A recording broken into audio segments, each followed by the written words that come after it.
देखिएगा क्वेश्चन से लिखा हुआ है सोहन एक पुरानी कार इतने रुपए में क्या करता है, खरीदता है। ठीक है, यहाँ पर क्या है, उसने खरीदा और क्वेश्चंस में लिखा है और उसकी मरम्मत पर इतने रुपए खर्च करता है।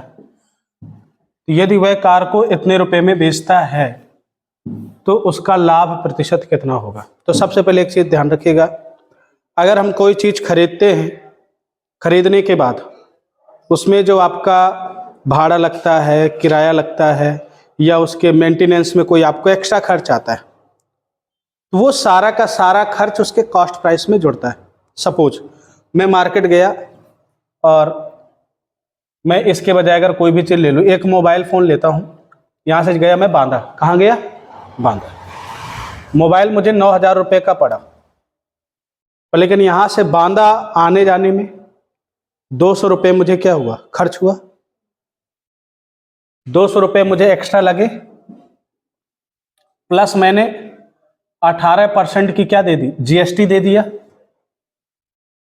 तो जो फोन का कॉस्ट प्राइस है वे 9,000 ना हो करके पहले 9,000 का 18% आप निकालोगे, वह जोड़ोगे, या आप इसको छोड़ दो।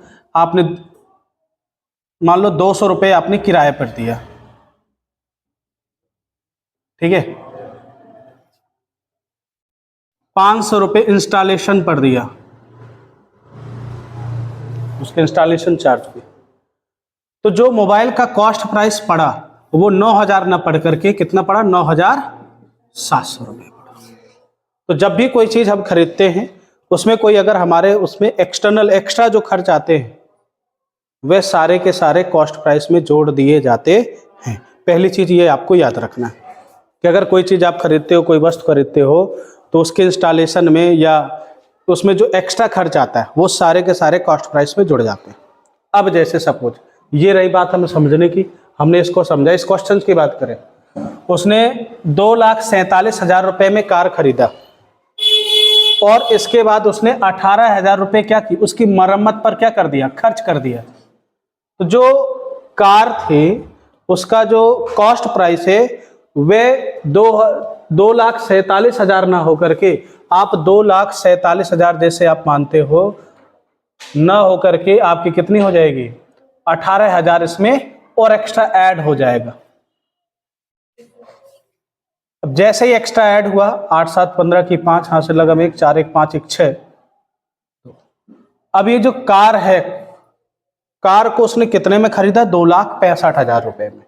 ये पूरा का पूरा उसका कॉस्ट प्राइस बना। अब कोई वस्तु है 2,65,000 रुपए में आप खरीदते हो और उसको सेलिंग कितने में किया, 2,78,250 रुपए में। क्लियर।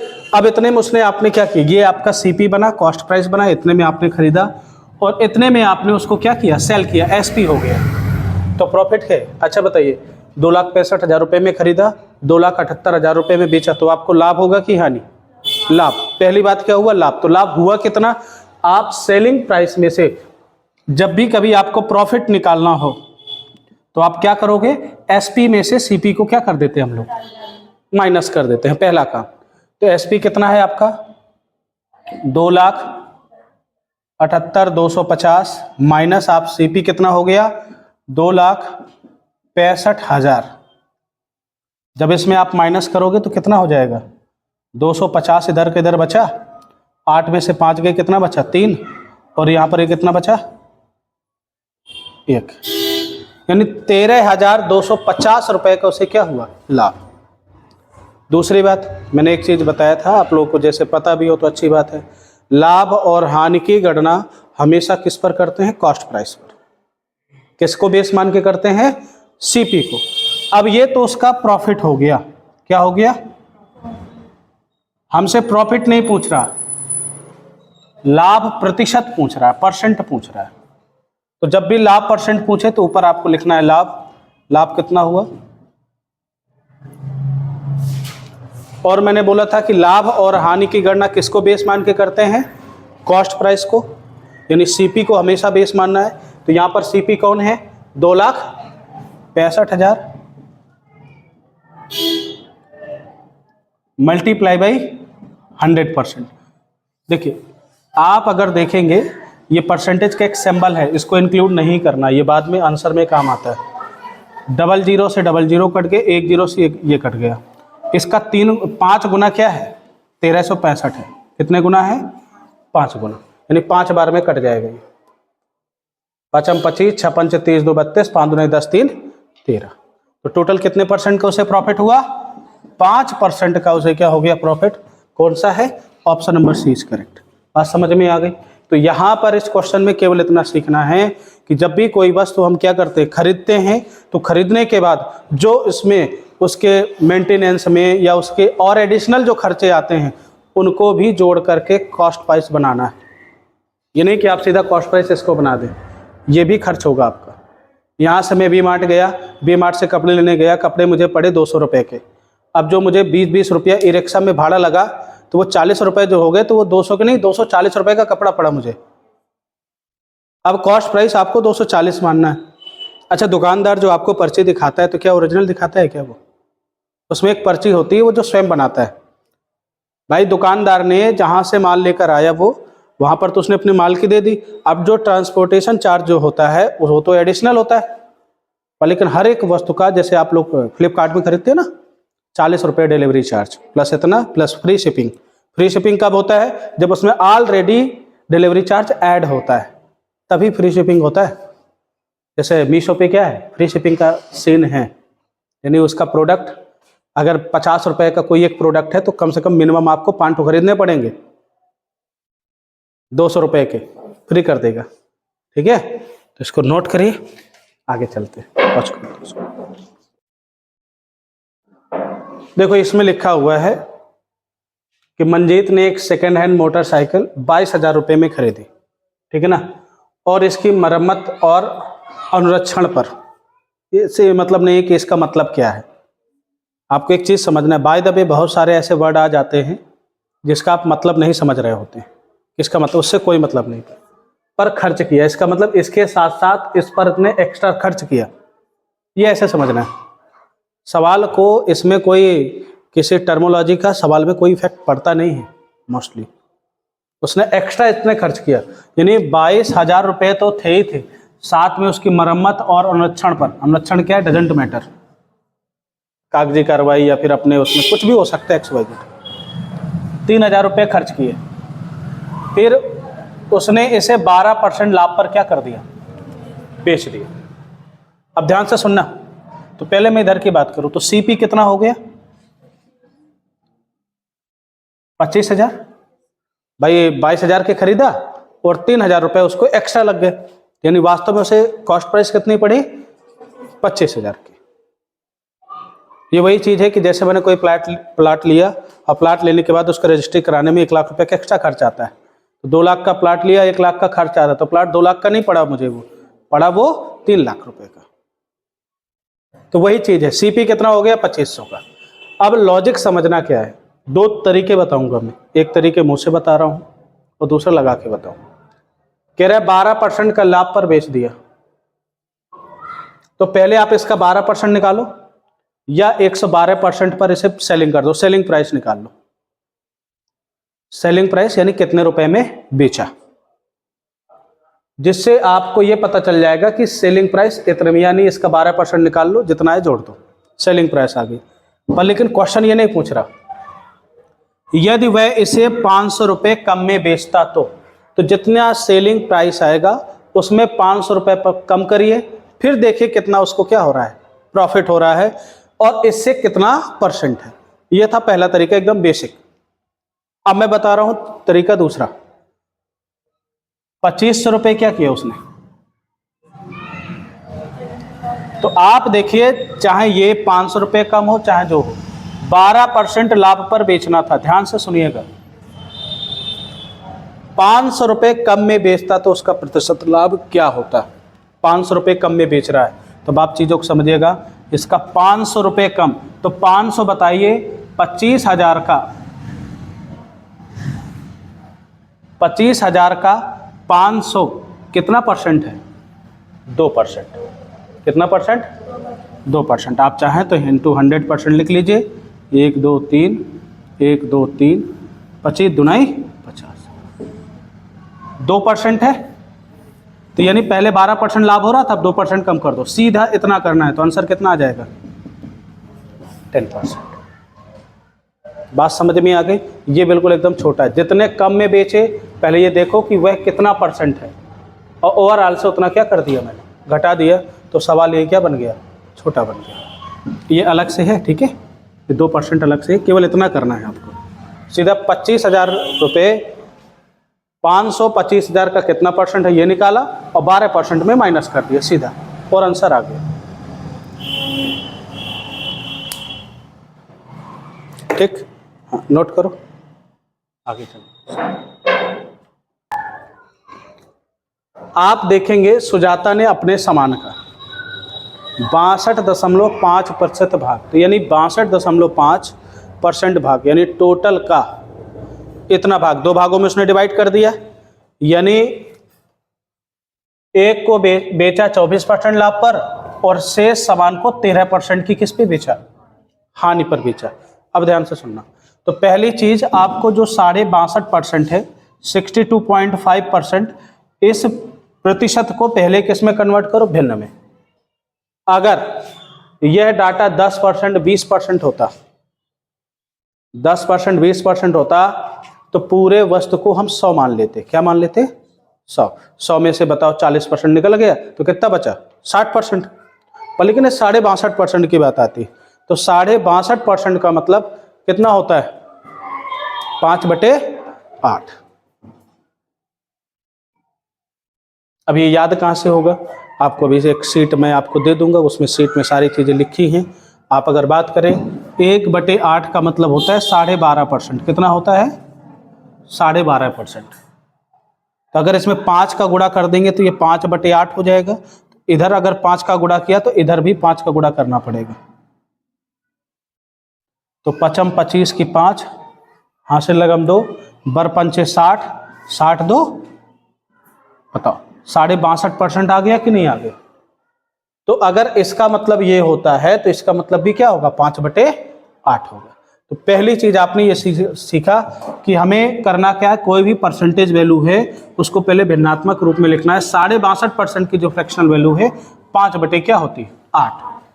अब ध्यान से सुनना, क्वेश्चन क्या कह रहा है? सुजाता ने अपने सामान का कंपैरिजन किससे कर रहा है? अपने सामान से। तो जो जिससे हम कंपैरिजन करते हैं या तुलना करते हैं वो कहां पर रहते हैं? नीचे होता है। यानी उसके पास सामान कितने हैं टोटल? 8। 8 में से 5 भाग को, 2 टुकड़े हो गए 8 के, यानी जो उसके पास टोटल सामान है वो कितना है? 8 है। 8 में से 5 भाग को उसने कितने परसेंट लाभ पर? 24% लाभ पर। ध्यान से सुनिएगा। और शेष बताओ, 8 में से अगर 5 इधर बेच दिया तो बचे कितने? 3। 3 को कितने पर? 13% की हानि पर बेच दिया। और आपसे पूछ रहा है कि ओवरऑल का मतलब इन दोनों को मिला करके उसे कितना लाभ अथवा क्या हुआ? हानि। यहां पर लिखा है लाभ अथवा हानि। तो ऐसे केस में करना क्या है? बस वही चीज, आपको कुछ नहीं करना भाई। आप ज्यादा से ज्यादा 5, ये लिखा है 24, 3 लिखा है, 13 लिखा है, बताइए कितना परसेंट आया आप लोगों का? हाँ, 10 सही 1/8%। देखो निकालना कैसे, मैं आपको बता दे रहा हूं। 24 पंचे 120, इसका गुणा कर देना, सीधा सीधा गुणा कर देना। 5 गुणे 24% प्लस लगाते हैं, 3 गुणे, चूंकि यहां पर हानि हो रही है 13% लिखेंगे, 13 को अगर माइनस लिखेंगे तो प्लस किस में कन्वर्ट हो जाएगा? माइनस। डिवाइडेड बाई ओवरऑल पूछ रहा है ना, तो ओवरऑल कितना भाग है? 8। बस आंसर आपका, कुछ नहीं करना है, इसको कैलकुलेट करना है केवल। 24 पंचे 120 माइनस 13 × 39% बटे 8। तो बताइए 120 में से 39 का कितना बचा? 81/8%। तो यह 10 8 80, 10 सही 1/8%। बात समझ में आ गई? क्वेश्चन इतना सरल है, आगे लगाना है। नोट करो, आगे चलो।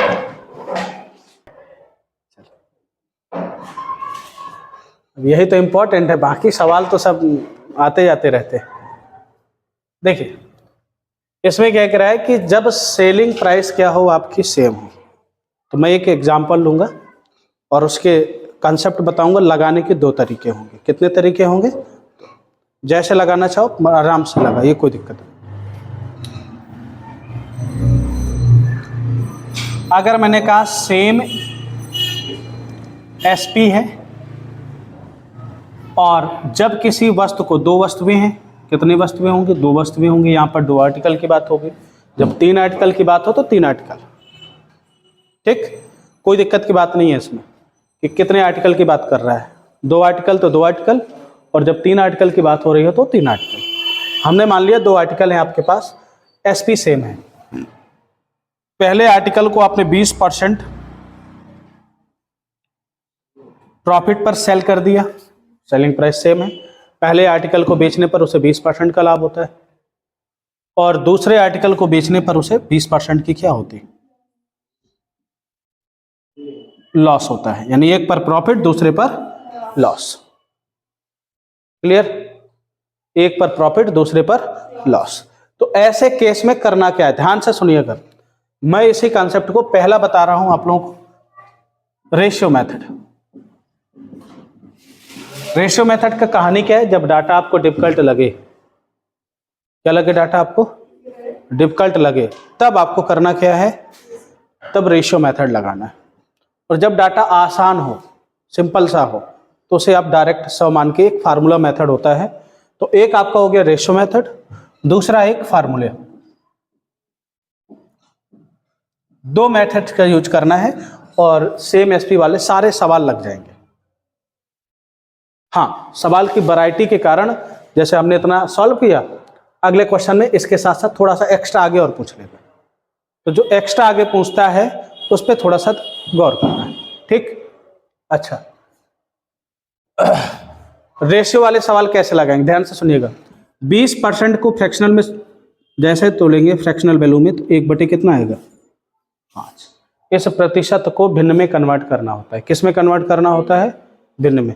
तो जैसे भी कोई परसेंटेज वैल्यू होती है, उसको भिन्न में कन्वर्ट करने के लिए हम लोग 100 का क्या कर देते हैं? भाग दे देते हैं। कितना आ जाता है? 20 पंचे 100। 1/, कितना आ गया? 5। वही चीज मैंने यहां पर लिख दिया। प्रॉफिट एंड लॉस दोनों का बेस क्या होता है? सीपी होता है। दोनों का बेस क्या होता है? सीपी। अब जब बेस सीपी हो गया तो ये 5 क्या हो जाएगा उसका, और ऊपर वाला क्या हो जाएगा उसका? प्रॉफिट। 5 रुपए की कोई वस्तु खरीदते हो और 1 रुपए का लाभ कमाते हो, तो उसे बेचोगे कितने में आप? 6 रुपए में। तो जिसका सेलिंग प्राइस बन जाएगा वो कितना बन जाएगा? 6 रुपए। तो वही चीज मैं यहां पर लिख लेता हूं, सीपी और एसपी, ऐसे लिख लेना है। जब 5 रुपए के पहले आर्टिकल पर 5 रुपए आपने खरीदे रहे होंगे, तो उस पर आपने कितने में सेल किया उसे? 6 रुपए। क्लियर? दूसरी बात, दूसरे आर्टिकल पर आप 20% का लॉस कमाते हो, तो 20% की फ्रैक्शनल वैल्यू कितनी होगी? 1/5। नीचे क्या आ जाएगा आपका? सीपी। 1 रुपए का क्या हो गया? लॉस। 5 में से 1 घटाएंगे तो कितना आ जाएगा? 4। अब सेलिंग प्राइस कितनी हो गई? 4। 5 रुपए खरीदा, 4 रुपए के बेचा। बात तो ठीक है, पर लेकिन यहां पर एक वर्ड लिखा है, सेलिंग प्राइस क्या होना चाहिए? सेम। तो क्या यहां पर ये बताइए, क्या सेलिंग प्राइस सेम है?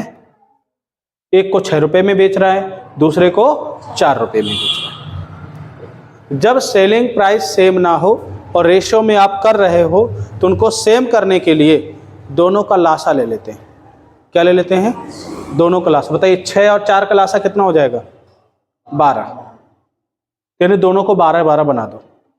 तो 12 बनाने के, देखिए इन दोनों का लासा कितना हो जाएगा? एलसीएम अगर लेंगे 6, कितना आ जाएगा?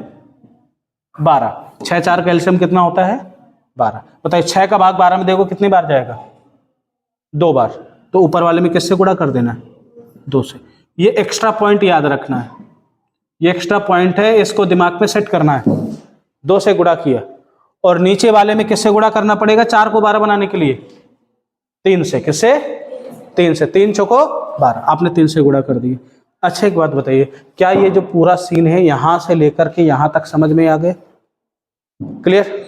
अब इसको सेलिंग प्राइस को सेम कर दिया, तो मैं इसी को नेक्स्ट स्टेप में आगे नीचे लिखे दे रहा हूं। 5 दूनाई 6 दूनाई 12, 5 तेई 15 और 4 तेई। अब हम कह सकते हैं कि जी सर दोनों का सेलिंग प्राइस क्या है, सेम है। दोनों का सेलिंग प्राइस सेम है, और जब सेलिंग प्राइस सेम है तो बताओ, ये पहले वस्तु का कॉस्ट प्राइस है, ये दूसरे वस्तु का कॉस्ट प्राइस है, ठीक है। दोनों को आपने कितने में खरीदा, टोटल सीपी कितना हो गया 1510, और टोटल एसपी कितना हो गया 24। मुझे एक बात बताइए, 25 रुपए के टोटल आपने खरीदे थे, 24 रुपए में बेच दिए, आपको लॉस हो जाएगा कि प्रॉफिट होगा? लॉस होगा। लॉस कितने का होगा, 1 का। कितने का होगा, 1 का। तो आपने कहा सर 1 का लॉस हो गया, कितने का लॉस हो गया, 1 का। अच्छा बताइए, जब लॉस निकालना है और परसेंटेज निकालना है, तो उस केस में लॉस के नीचे क्या लिखते हैं, सीपी की एसपी? सीपी कॉस्ट प्राइस ही लिखते हैं। कॉस्ट प्राइस कितना है 25, 1/25 का मतलब 4% क्या होगा, लॉस। 4% क्या हो जाएगा, लॉस हो जाएगा। यह बात समझ में आ गई यहां तक। अब दूसरी बात समझना थोड़ा सा, और एक चीज समझा रहा हूं मैं, कि ये जो टोटल सीपी है ये 2 वस्तुओं का है, ये जो टोटल एसपी है 2 वस्तुओं का है, प्रॉफिट एंड लॉस। और एक बात और दिमाग में रखनी है, जब भी कभी परसेंटेज में डाटा पूछ रहा हो तो एक्चुअल वैल्यू की जरूरत नहीं होती है। इस चीज के लिए तो आप गांठ बांध लीजिए, जब भी मौका मिले इस पॉइंट को लिखते रहिए, दिमाग में सेट कर लीजिए इसे, ठीक है ना। तो क्या यहां तक चीजें समझ में आ गई? अब इसका दूसरा कंसेप्ट, पहले इसको नोट करो, फिर आगे इसका दूसरा कंसेप्ट बता रहा हूं, समझिएगा। मतलब इसी का दूसरा तरीका बिल्कुल चुटकियों में आ जाएगा, नोट करो।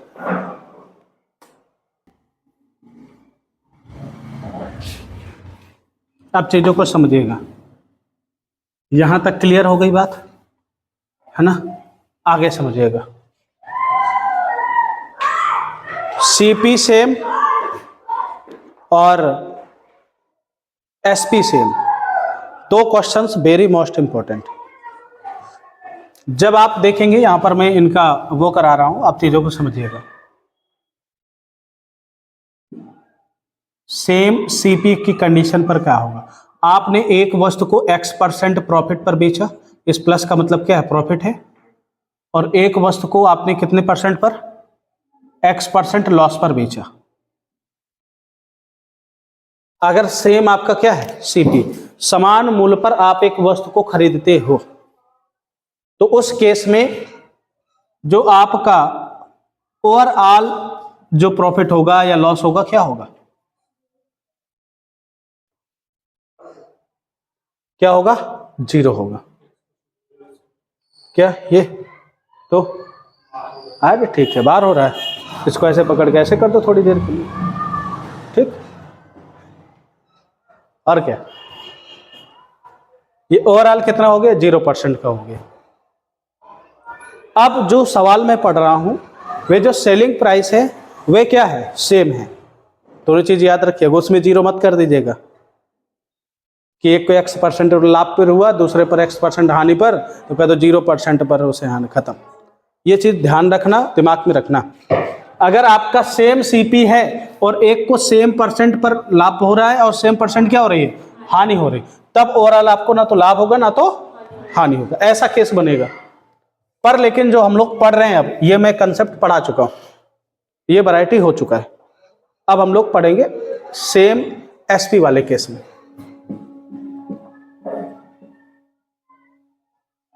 जब सेम एसपी हो, और एक चीज बता दे रहा हूं, बड़े, ये डायरेक्ट फार्मूला मेथड भी है और ये दिमाग में रखना भी है, क्योंकि 100% दोनों सवालों में एक ऑप्शन आपका 0 लिखा ही होगा। 4 ऑप्शन होते हैं, 4 में 0 0 लिखा ही होगा। अब उसमें समझना क्या है कि सेम एसपी है कि सेम सीपी है। एक को X% प्रॉफिट पर बेच रहा है और दूसरे को X% लॉस पर बेच रहा है। उस केस में तो जो ओवरऑल उसका अब ओवरऑल हमेशा, या मैं ऑलवेज कहूं, हमेशा उसे एक्स स्क्वायर अपॉन 100 का क्या होगा, लॉस होगा। कभी किसी व्यक्ति को प्रॉफिट नहीं हो सकता। क्या नहीं हो सकता, प्रॉफिट नहीं हो सकता। हमेशा उसे क्या होगा, लॉस ही होगा। कब, जब सेम प्रतिशत लाभ पर क्या करे, बेचे, और सेम क्या है, परसेंटेज जो लाभ हानि है वह क्या हो, सेम हो, और एसपी क्या हो, सेम हो, दोनों का सेलिंग प्राइस सेम हो। तब उस कंडीशन पर उस व्यक्ति को लॉस कितना होगा, एक्स स्क्वायर अपॉन 100। सपोज मैं अभी अभी जस्ट बता दे रहा हूं, उसमें कितना 4% लॉस आया था। तो आपने कहा सर एक को 20%, यही पर लिख के ले रहा हूं, प्रॉफिट पर, एक को 20% किस पर, लॉस पर आपने क्या किया, बेच दिया। तो मैंने क्या किया, 20 दोनों का एक्स ही तो हो गया, 20 क्या है, एक्स ही तो है। तो आप कहोगे सर 20 का स्क्वायर डिवाइडेड बाई 100, यहां पर माइनस लगा, माइनस क्या शो करता है, लॉस, माइनस क्या शो करता है, लॉस। तो आप कहोगे सर 20 का स्क्वायर कितना हो गया, 400 डिवाइडेड बाई 100, कितना हो गया, 4% लॉस। क्या आपको यही तो अभी बताया था निकाल में सवाल में। तो जब डाटा आसान हो, जिसका स्क्वायर आप आसानी से निकाल सकते हो, उसको आप इस तरह निकालिए, और जिसका स्क्वायर नहीं निकाल सकते उसको रेशियो से लगाइए। क्लियर, ठीक है ना, समझ में आ गई बात। ये दोनों में याद रखिएगा, इसमें ना तो लाभ ना हानि वाला केस आएगा, इसमें हमेशा हानि होगी, ये चीज दिमाग में रखिएगा। अभी मैंने जो सवाल आप लोगों को दिया, जो आपने नोट किया, मैं फिर से करा रहा हूं। उस सवाल में ये दोनों सेम हैं। अब ये सवाल ऐसे आएंगे कि ये दोनों क्या होंगे, अलग अलग होंगे। एक पर 20% लाभ, दूसरे पर 25% हानि। तब उस केस में सीन अलग बनेगा, रेशियो अलग रहेगा। ठीक है, तब भाई वस्तु का सीपी जो प्रॉफिट लॉस है वो अलग अलग हो गया ना। ठीक है, तो उसमें लॉस का केस भी आ सकता है और प्रॉफिट का भी केस आ सकता है। तो इसको नोट करो, फिर आगे चलते हैं भैया। ओके, देखो अब इस क्वेश्चन में समझिएगा। इसमें कह रहा है कि एक व्यक्ति ने 60,000 रुपये प्रत्येक में 2 कारें बेची। 60,000 रुपये मतलब क्या है, एसपी सेम, डाटा की कोई जरूरत नहीं। पहली बात, 60,000 रुपये का कोई यूज नहीं है। अब जब 60,000 की जरूरत नहीं है, तो उसने एक को 20% का लाभ हुआ और दूसरे पर 20% की हानि। तो आप कह दोगे हमेशा क्या होगा, हानि होगा। तो हानि कितने का होगा, 20 का स्क्वायर बटे 100, 400 बटे 100, कितने का आ गया, 4% की क्या हो गई हानि। क्या सवाल कठिन है?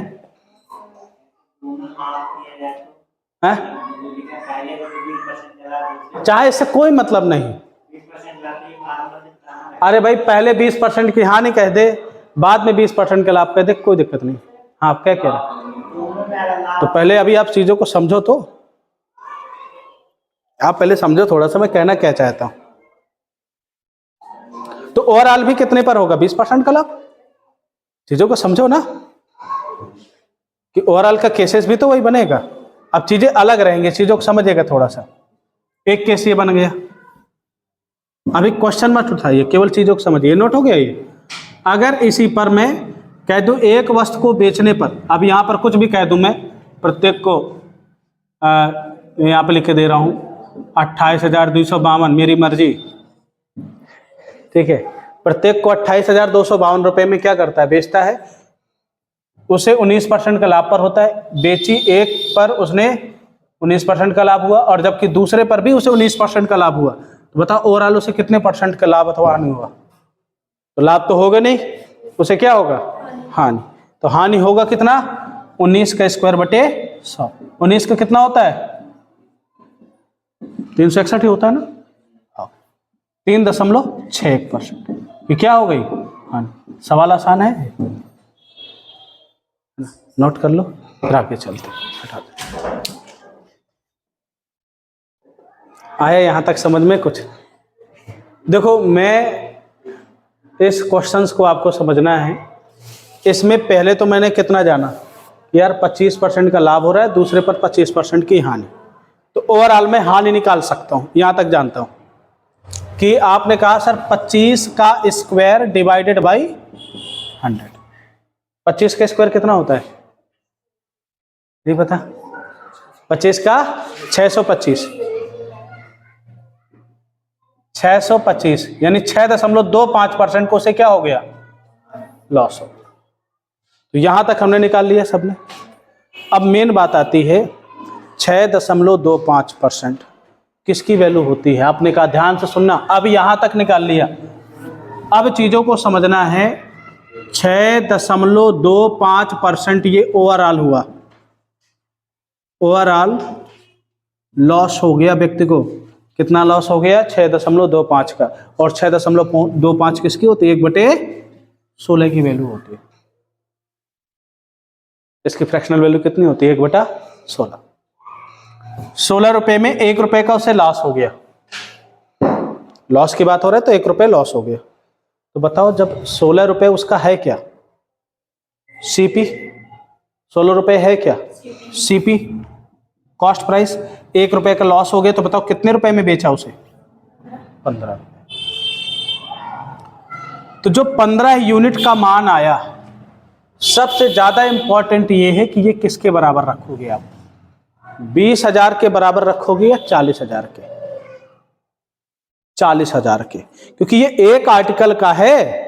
जब 2 आर्टिकल के लिए बेचेंगे तो ये सेम सीपी का मतलब है 40,000 रुपए। तो जो सीपी है ना 15 यूनिट का मान 40,000 हो जाएगा, ये चीज ध्यान दे लेना। ये सबसे बड़ा ट्विस्ट है यहां पर, क्योंकि ये एक वस्तु का है 2,000।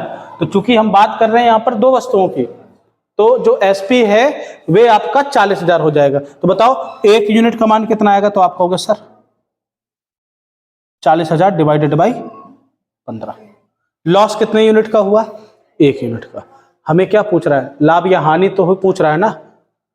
तो अब आप इसको करोगे तो देखो 3 से कट जाएगा, 5 से 5 40, 8,000 डिवाइडेड बाई 3 कितना? 3 दूना 6 तो 8, 3 18, 3 18, 3 18 पॉइंट समथिंग। ये लॉस होगा कि प्रॉफिट होगा? लॉस। यहां पर प्रॉफिट का तो कोई सवाल ही नहीं, लाभ हो ही नहीं सकता। तो अब देखो प्रॉफिट तो होगा ही नहीं, लॉस लॉस लॉस, 3 चीज हैं। तो लॉस कौन सा? 2700 से क्या अधिक है? क्या नहीं है, 2700 से कम है। क्या 2500 से कम है? क्या नहीं है। कौन सा आंसर सही हो जाएगा?